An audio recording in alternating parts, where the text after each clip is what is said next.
Bonjour à toutes et à tous, et bienvenue dans ce nouvel épisode du podcast Punkin Dev. Aujourd'hui, j'ai le grand plaisir de recevoir une ancienne connaissance que j'avais croisée il y a déjà pas mal d'années, en la personne de Pascaline Larose. Bonjour Pascaline, comment vas-tu ? Bonjour Sylvain, ça va super bien, et toi ? Eh ben ça va bien, je te remercie. Donc Pascaline, nous on s'était croisés il y a pas mal d'années de ça, mais est-ce que tu pourrais te présenter en une minute pour les personnes qui ne te connaissent pas ? Oui, avec grand plaisir. Donc du coup, je suis Pascaline, la fondatrice et présidente de la société IDEM, qui est spécialisée dans l'engagement des salariés.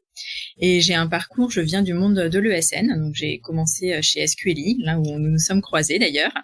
Et puis ensuite, j'ai créé l'agence lyonnaise d'un groupe parisien qui s'appelle Ametix, qui a été racheté par le groupe DocaPost.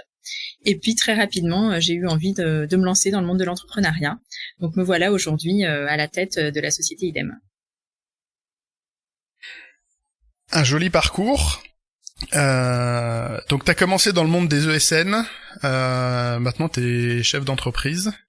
Alors par curiosité, qu'est-ce qui t'a amené à vouloir créer ton entreprise plutôt que, c'est une question un peu classique, un peu facile, mais pourquoi créer ta boîte plutôt que partir dans une boîte déjà existante ? Alors j'ai jamais eu une volonté très très forte de créer ma structure. Mais en fait, ça s'est fait assez naturellement quand j'ai intégré le monde de l'entreprise il y a un petit moment maintenant. En fait, j'avais une idée préconçue de ce monde-là. Je me disais que c'était un monde où on allait tous avancer pour servir les mêmes objectifs, qu'il allait avoir une dynamique très positive, une vraie cohésion. Voilà, j'avais une image un peu en tête. Et puis c'est vrai que quand j'ai intégré le monde de l'entreprise, je me suis rendu compte que la réalité des choses pouvait être différente, bien que j'ai toujours été dans des structures qui étaient vraiment très très chouettes. Mais c'est vrai que le quotidien et la réalité différer un petit peu de l'image que j'avais en tête. Donc du coup, j'ai fait ce constat-là, puis j'ai continué mon petit bonhomme de chemin, puis à force de le continuer et de faire les mêmes constats, je me suis dit qu'on pouvait peut-être aborder le monde du travail de façon différente. Et c'est la raison pour laquelle j'ai créé ma propre structure, parce qu'aujourd'hui, des structures spécialisées dans l'engagement salarié, il y en a pas. Donc j'avais pas vraiment le choix si je voulais travailler sur ce métier-là. Est-ce que tu saurais du coup définir ce que t'appelles l'engagement salarié ? Je sais pas si c'est une formulation qui sera très familière à beaucoup de monde. Qu'est-ce que tu Oui, bien sûr. L'engagement des salariés, qu'est-ce que c'est ? C'est l'envie de s'investir et de s'impliquer dans sa structure, dans son job au quotidien, auprès des équipes, auprès de son manager. C'est vraiment cette notion d'investissement et d'implication. D'accord. Et concrètement, ça se matérialise comment dans le quotidien des personnes qui travaillent avec toi ? Alors, dans ce que les personnes qui sont avec moi font, comment ça se concrétise pour les salariés ? Et un peu des deux du coup. Pour les salariés, comment ils le vivent et comment tout ça se met en place. Ok. Alors nous, du coup, on a des personnes qui sont expertes en engagement salarié et dont l'objectif est d'accompagner les managers à engager plus fortement leurs équipes dans un objectif de performance. Et du coup, comment est-ce qu'ils font ça ? Ils s'attellent à redonner du sens. Alors le sens, c'est une notion dont on a beaucoup entendu parler ces derniers mois et ces dernières années. On en entendait un petit peu parler avant le Covid, mais le Covid a vraiment fait exploser ça. Donc aujourd'hui, chacun est vraiment en recherche de sens et on accompagne dans cette démarche-là. Un de nos autres objectifs, c'est de réhumaniser les relations en entreprise. Aujourd'hui, on se rend compte qu'on a vraiment perdu cette dimension-là. Et quand on échange de rôle à rôle et plus de personne à personne. Et on perd beaucoup de choses, en fait, quand on fait ça. On perd les messages ne sont pas les mêmes, ne sont pas reçus de la même façon, ne sont pas donnés non plus de la même façon. Et du coup, ça induit énormément de complexité. Donc, la réhumanisation des relations, c'est vraiment extrêmement important dans notre job. Et le dernier élément, le dernier objectif, c'est d'adapter l'espace qui nous entoure. Alors, quand on dit adapter l'espace qui nous entoure, on parle bien sûr des locaux, hein. Donc, se dire qu'il faut que les locaux soient favorables pour de la collaboration, qu'on y soit à l'aise, qu'on puisse travailler de façon efficace. Mais on parle pas uniquement de ça, on parle aussi du télétravail, bien entendu. Aujourd'hui, c'était un sujet pareil, hein, qui frémissait déjà un petit peu avant le Covid, mais vraiment depuis le Covid, par la force des choses, ça a un peu explosé. Et on se rend compte qu'aujourd'hui, c'est une véritable attente de la part des salariés et qu'il y a aujourd'hui encore beaucoup de structures qui freinent par rapport au télétravail. Donc il y a le télétravail et puis il y a évidemment la semaine de 4 jours sur l'espace qui nous entoure, ça fait partie de tout ça. Voilà, donc aujourd'hui nos 3 objectifs ce sont ceux-ci pour réussir à engager les femmes et les hommes dans leurs entreprises. C'est des beaux objectifs. Moi que je partage massivement. Donc t'as parlé de la semaine de 4 jours. Moi c'est un sujet qui me Alors, qui m'intéresse dans le sens où je suis déjà convaincu du truc. Quand on a juste discuté avant d'enregistrer l'épisode, tu m'as retoqué, je parlais de 4/5, toi tu parles de semaine de 4 jours. Moi je veux bien que tu parles de ça un petit peu, déjà de la nuance, et ensuite quelle est ta vision, toi, de la semaine de 4 jours, de ce que ça apporte, et de ce que ça peut avoir comme risque, s'il y en a? Alors effectivement, la semaine de 4 jours, c'est différent du 4/5. Donc le 4/5 a un impact sur le salaire. La semaine de 4 jours, non. Donc aujourd'hui, c'est un job en 5 jours, mais qu'on fait en 4 jours et qui est payé comme un 5 jours. C'est quand même une différence qui est, dans le wording, petite, mais dans la réalité des choses et sur le quotidien, qui est quand même très très structurante. Ouais. Donc du coup, effectivement, idem. Donc on est très convaincus par la semaine de 4 jours et on a décidé nous aussi de passer en semaine de 4 jours au mois de septembre de l'année 2022. Et du coup, on est convaincus. Hein, pour nous, c'est une approche. Déjà, ça a du sens dans notre cœur de métier puisque notre job c'est d'engager les salariés, donc de leur proposer un équilibre différent. Pour nous, c'est assez naturel. Et en plus, on se rend compte aujourd'hui que ça fonctionne super bien. Donc, les bienfaits sont nombreux. Hein. Le premier, c'est déjà de pouvoir proposer un véritable équilibre, parce qu'aujourd'hui, quand on est sur un 5 jours de jour, à mon sens, c'est un peu présomptueux de parler d'équilibre. On en est très loin, très clairement.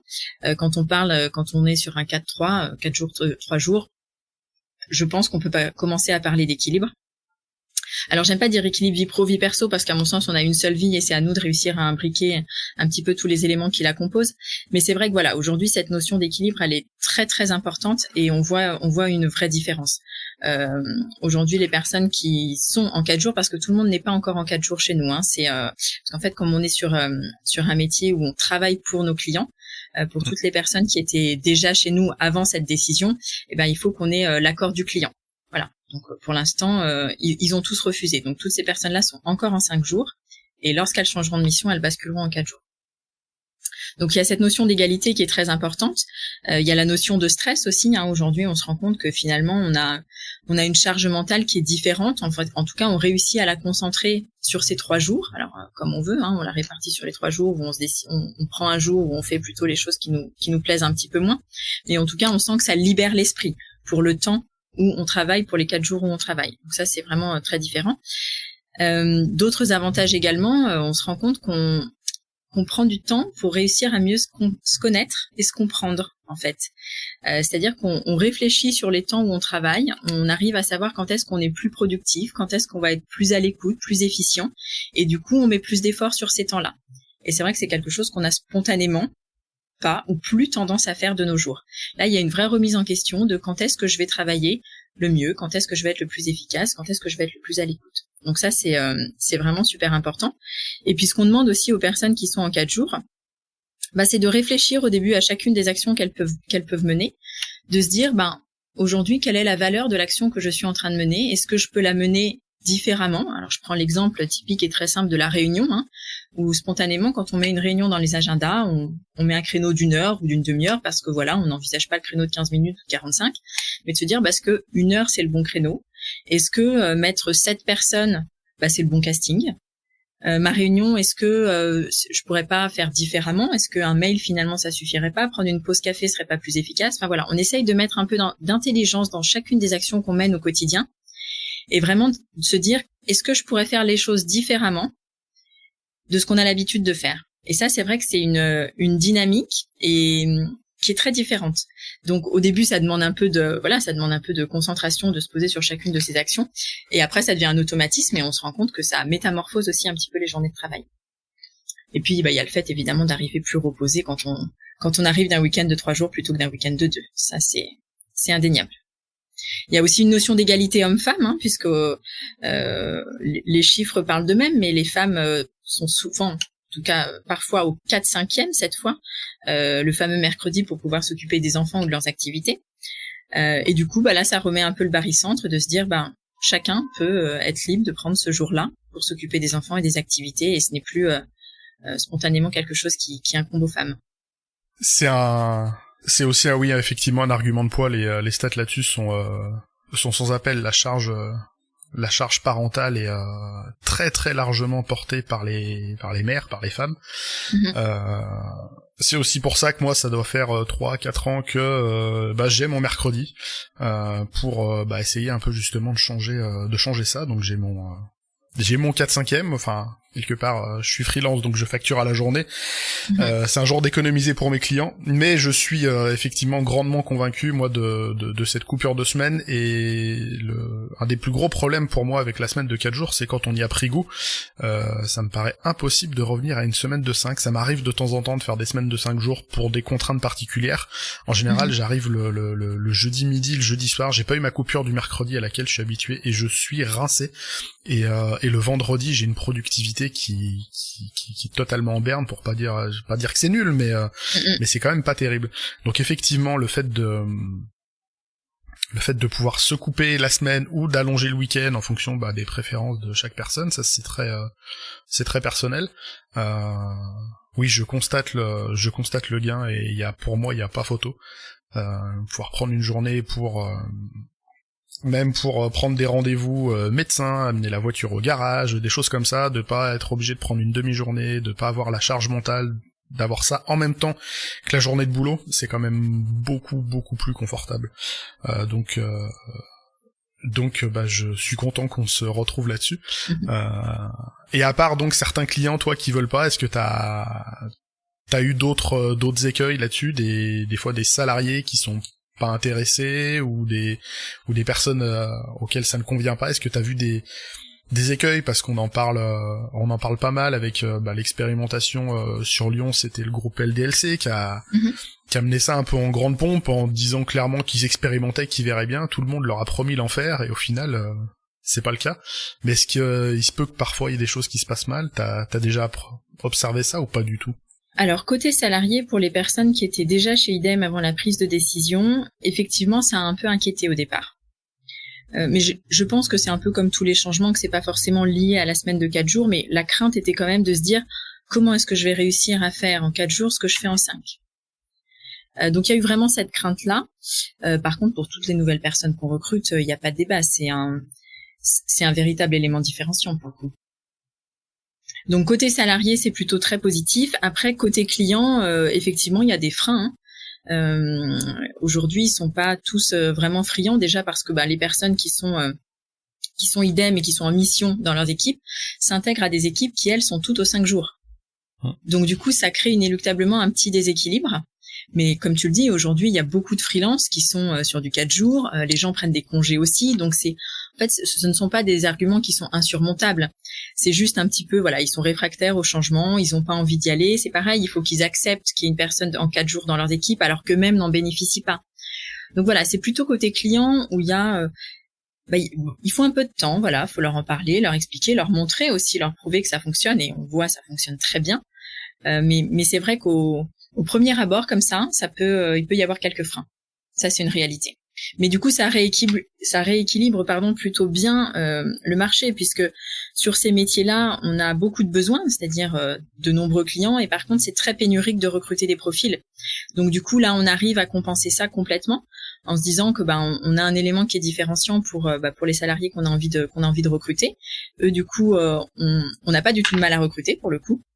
Et par contre, effectivement, ça, on a un petit peu moins de clients, forcément. Il y en a quelques-uns qui sont contre, pour être complètement sincère. Il y en a qui sont contre et qui ne veulent pas avoir de personnes en prestation en 15 jours.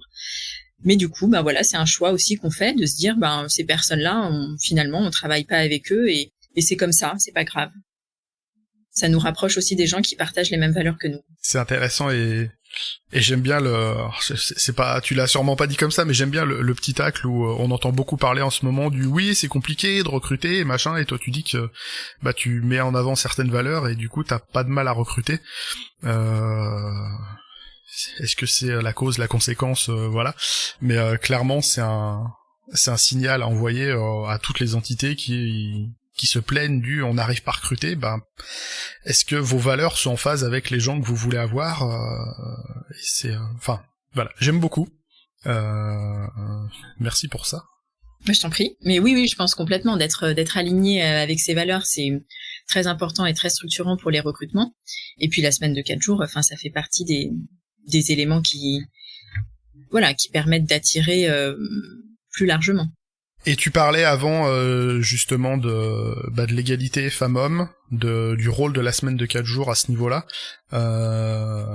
Est-ce que toi tu as dans ton parcours, dans tes boîtes ou dans ce que vous faites aujourd'hui, t'as d'autres leviers pour travailler là-dessus justement sur la place des femmes dans le milieu pro, sur cet équilibre et ces questions d'égalité femmes-hommes justement? Alors c'est vrai que c'est un sujet qui me touche forcément puisque je suis une femme, mais duquel je me suis sentie pas très concernée parce que j'ai jamais ressenti que c'était difficile d'être une femme. Ça c'est une réalité et du coup je me rends compte que c'est pas le cas pour tout le monde. Donc c'est vrai que c'est important d'adresser ce sujet-là et de l'accompagner. Et aujourd'hui on a des personnes chez IDEM qui sont très très sensibilisées par ces sujets-là. Et du coup, je pense qu'on va mener des actions. Alors, j'en parle pas parce que c'est un petit peu tôt, je suis désolée. Mais je pense qu'on va avoir des actions plus concrètes sur ce sujet-là et que je serais ravie de pouvoir accompagner. Mais c'est vrai qu'en tant que femme, j'ai pas ressenti ça comme une difficulté. Et aujourd'hui, c'est bien d'accompagner les personnes qui ressentent ça comme une difficulté, justement. Faut qu'on puisse s'entraider. Et puis, j'ai fait un post LinkedIn hier soir sur ce sujet, mais de se dire qu'on a toutes et tous d'ailleurs cette force-là en nous, mais par contre pour certaines il faut qu'on aide à la révéler et à l'accompagner. Donc oui, c'est un sujet sur lequel IDEM risque de faire des annonces prochainement. Eh ben on suivra ça, oui, pour information, on enregistre cet épisode le 9 mars, donc le lendemain de la Journée internationale des droits de la femme. Tout à fait. J'imagine d'où le timing sur ton post LinkedIn que j'ai croisé, il me semble, entre autres. Oui. Mais effectivement, on sera très à l'écoute de tes actus à ce niveau-là. Super. Et tu allais dire, pardon, je t'ai coupé. Non, je disais qu'effectivement j'avais fait un post sur la femme, mais pas spécialement dédié à cette journée-là parce que c'est vrai que c'est important d'adresser ces sujets, mais toute l'année et un peu tous les jours, pas uniquement les jours qui y sont dédiés. Donc voilà, j'ai voulu faire un petit clin d'œil sans que ce soit un post dédié à cela, pour pouvoir se donner un peu d'ampleur sur ce sujet-là et de se dire que quand on y croit, faut l'adresser toute l'année. Donc tu parlais d'éléments différenciants de recrutement, là où toi t'as pas de soucis. Comment dire, oui. Pour toi c'est quelque chose de différenciant vis-à-vis d'une culture un peu de l'industrie du recrutement, si je puis parler d'industrie, qui est ancrée dans certaines valeurs peut-être potentiellement datées. Toi t'essaies de faire autre chose? En fait, quand on a réfléchi à ouvrir cette spécialité sur le développement, alors pour plusieurs raisons, on avait besoin d'équilibrer nos marchés. Moi c'est un milieu que je connais bien où j'ai quelques connaissances aussi, donc ça faisait sens. Par contre, ce que je ne voulais absolument pas faire, c'était avoir une branche de dev pour avoir une branche de dev.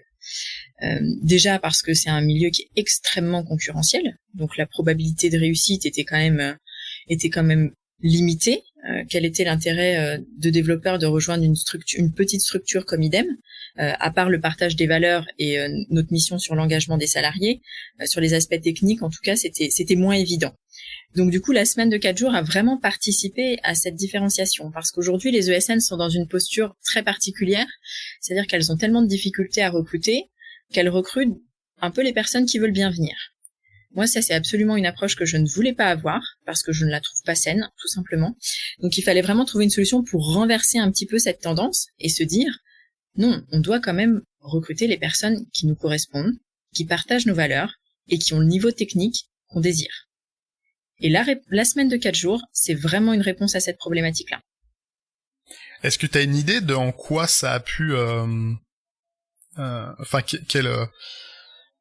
quel switch mental ça peut opérer chez justement des devs qui auraient, enfin, j'ai envie de dire, quel est le rapport entre l'excellence technique et la semaine de 4 jours? Sur le papier, on n'en voit pas forcément. Moi, j'ai quelques idées en tête là-dessus.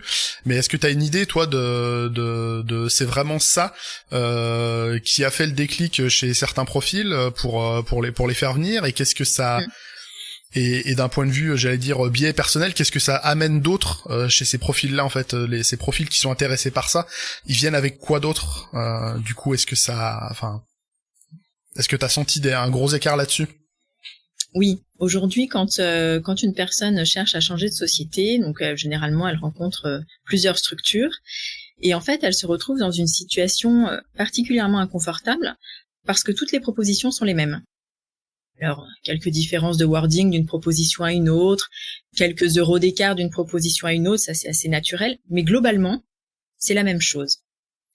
Et aujourd'hui, nous, c'est par rapport à ça qu'on est différenciant, c'est de se dire, on prône des valeurs, on prône un métier qui est l'engagement salarié, mais on est aligné aussi, parce que du coup, on se l'applique à nous-mêmes. Alors, on est toujours en train de s'appliquer des nouvelles choses, hein, on est en amélioration continue par rapport à ça. Mais aujourd'hui, de se dire qu'on est en semaine de 4 jours, c'est vraiment un premier pas, une première preuve de dire, vous voyez, vraiment, on travaille l'engagement salarié, vraiment, on y croit. Et du coup, si vous partagez ces valeurs, rejoignez-nous. Et là, du coup, en fait, c'est quelque chose qui est très différenciant. Parce qu'aujourd'hui, dans les propositions qu'ils ont, c'est à peu près tout le temps la même chose. Et des personnes brillantes techniquement, il y en a une ou deux dans chaque ESN. Donc, ils peuvent, cette excellence technique, ils peuvent la retrouver à peu près de partout.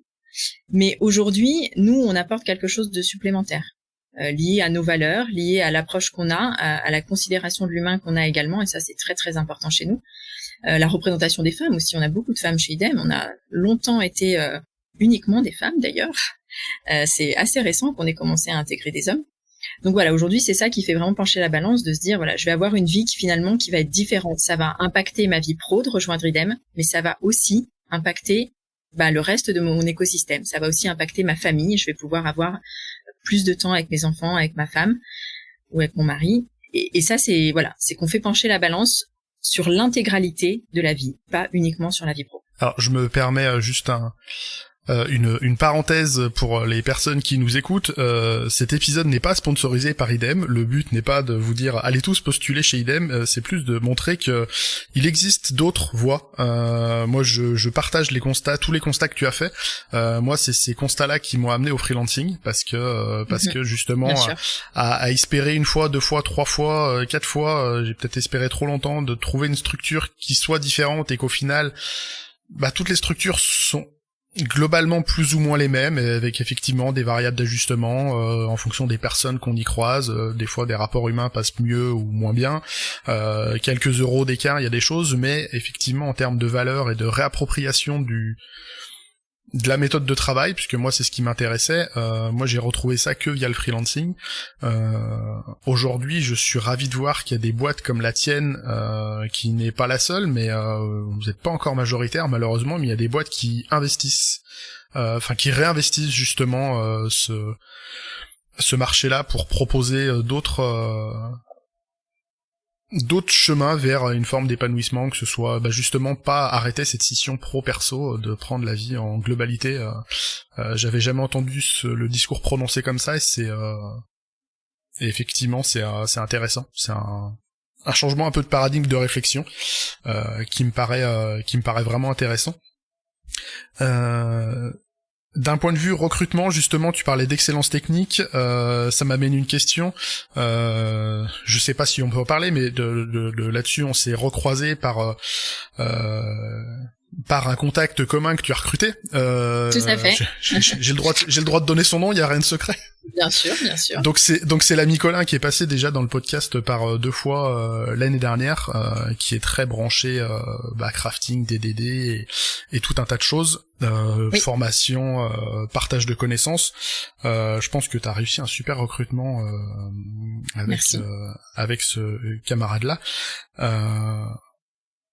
Comment ça s'articule justement l'excellence technique autour de ce profil-là, d'autres profils du même genre? Comment vous gérez justement cet épanouissement technique, c'est excellent parce que c'est pas, il suffit pas de le dire, il suffit pas de l'être à un moment, ça se conserve, ça s'entretient.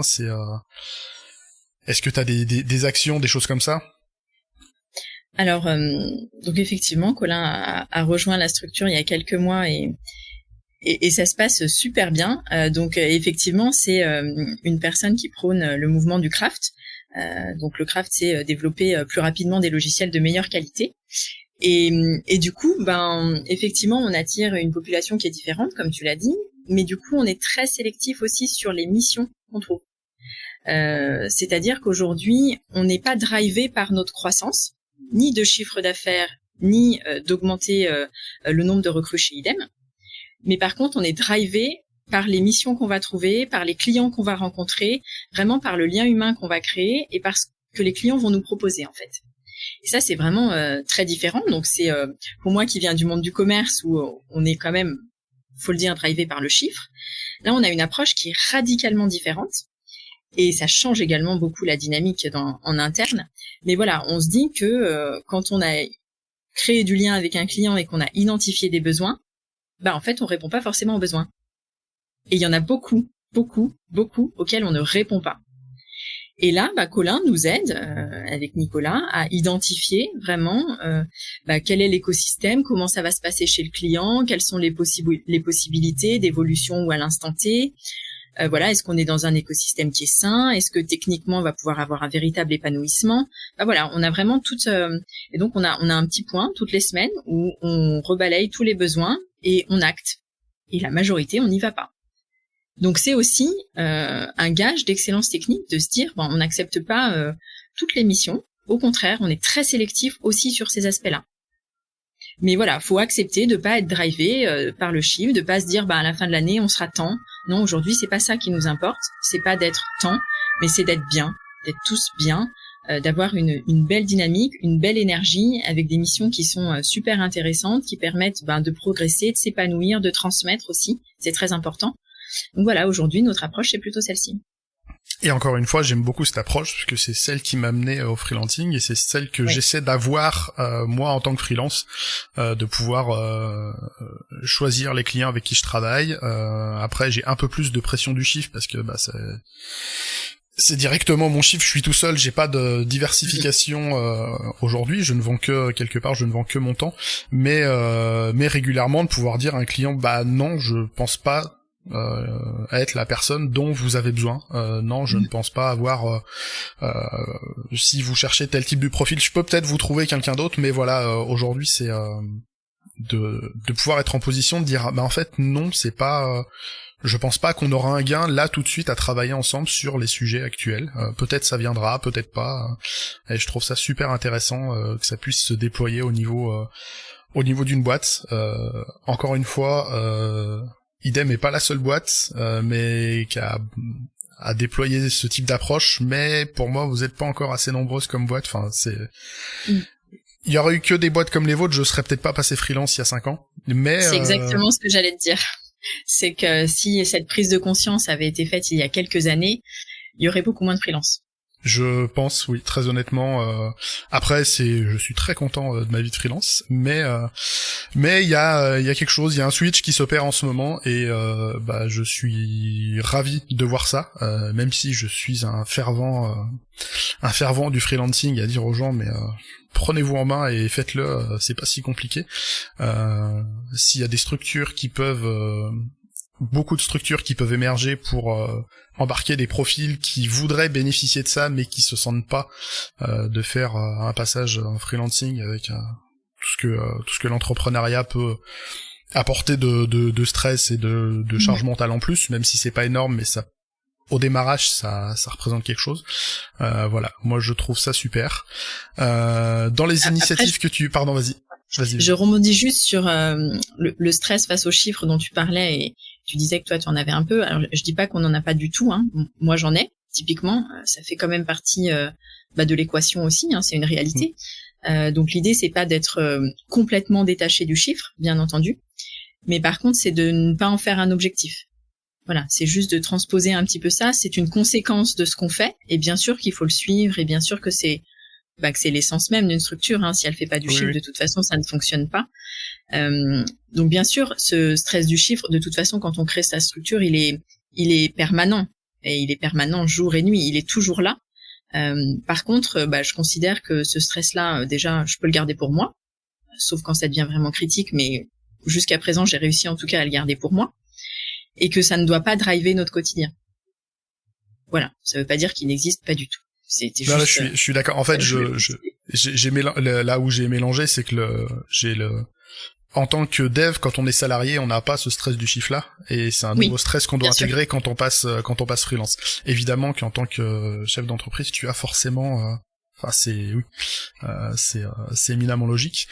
Juste avant de clôturer cet épisode, je pense qu'il peut être sympathique de parler de l'initiative que tu supportes et sponsorises sur Lyon. Je parle de la Confcraft. Alors aujourd'hui, les inscriptions sont ouvertes. Tout à fait.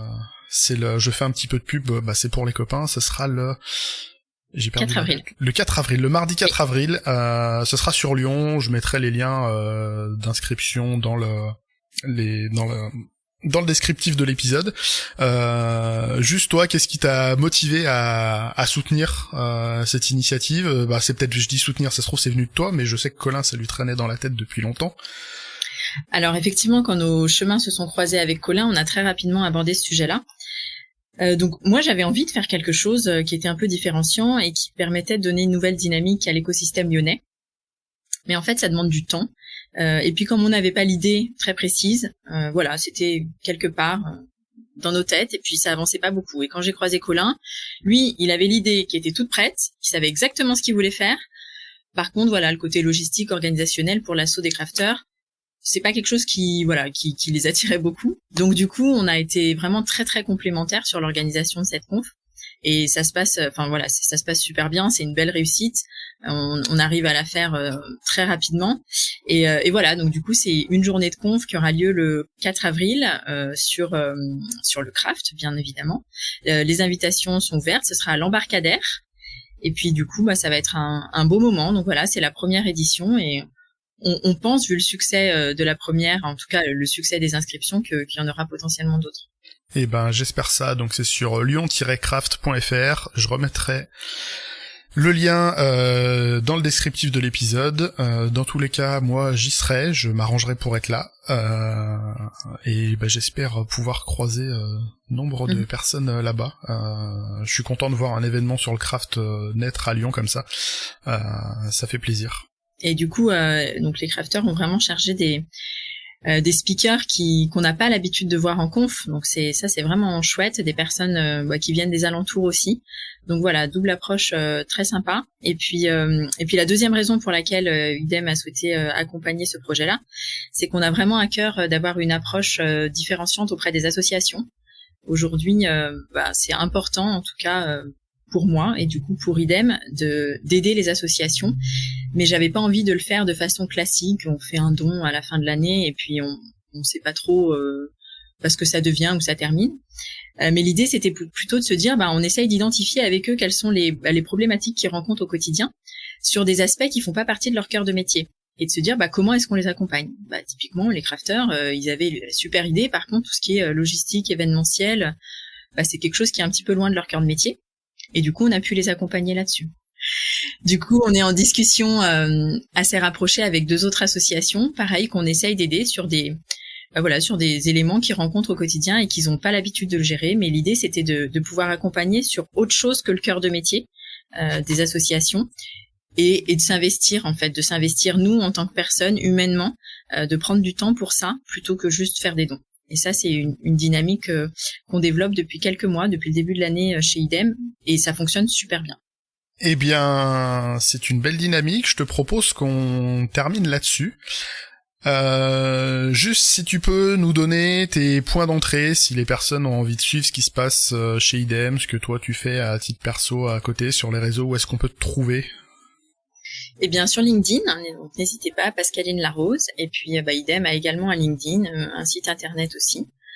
Donc, n'hésitez pas. Eh ben, je mettrai tout ça dans la description de l'épisode, je mettrai tous les liens. Merci beaucoup, Pascaline, d'être passée dans le podcast, c'était un plaisir. Merci beaucoup, Sylvain. Plaisir partagé. Je suis ravi, je te dis à une prochaine fois, si tu veux revenir, tu sais où me trouver.